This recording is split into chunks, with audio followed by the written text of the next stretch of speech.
We are now in the Paradiso Gallery, the gallery dealing with the history of Polish Jews in the 16th and the 17th centuries, in the so-called golden age of the Polish Jewry. And at the moment we are standing next to a display dedicated to the Jewish printing in the 16th and the 17th century in Poland.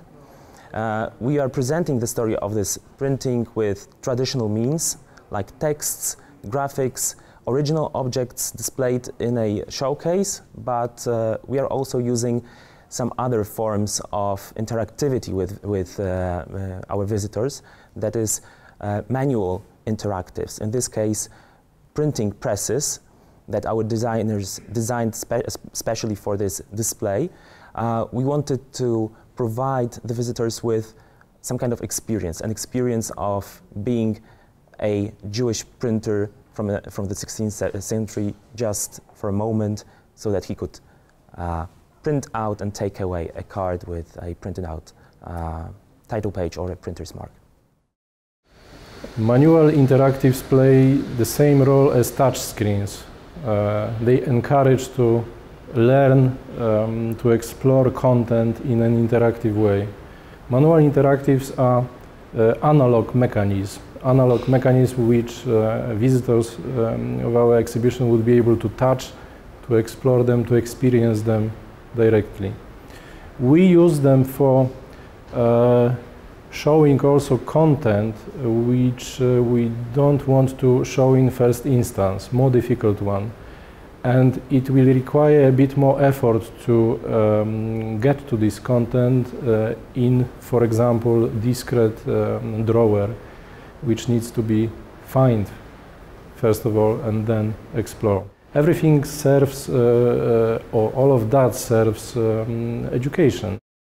We are standing at the Postwar years gallery, and here we are in the section that concerns the first memorializations. These are the attempts to commemorate those who died as early as in 1945. And now the manual interactive is placed here so that the viewer can flip the posters and get to know about the two contests that were held to commemorate the Warsaw Ghetto heroes. And this aims to show that there was not only the big story of great monuments that were supported by the institutions and by the state, but there were also smaller attempts to commemorate the Jews who fought for their life and honor.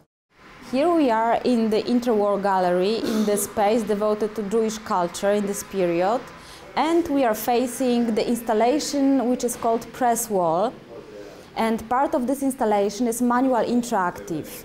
So the installation is composed of about 130 replicas of newspaper covers, of course interwar newspapers, and about 30 of them are portable elements, and you can pull them out and then you get a little spread and you can read more about this newspaper. So who was the editor, to which political option the newspaper was connected, and what topics it covered.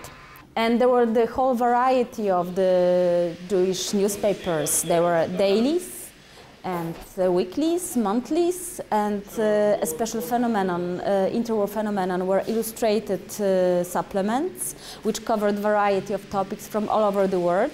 And what's important, this press was multilingual. It was published both in Yiddish, in Polish, and in Hebrew. It covered a variety of topics, and it's the best reflection of the ability of Polish Jews to embrace the modernity.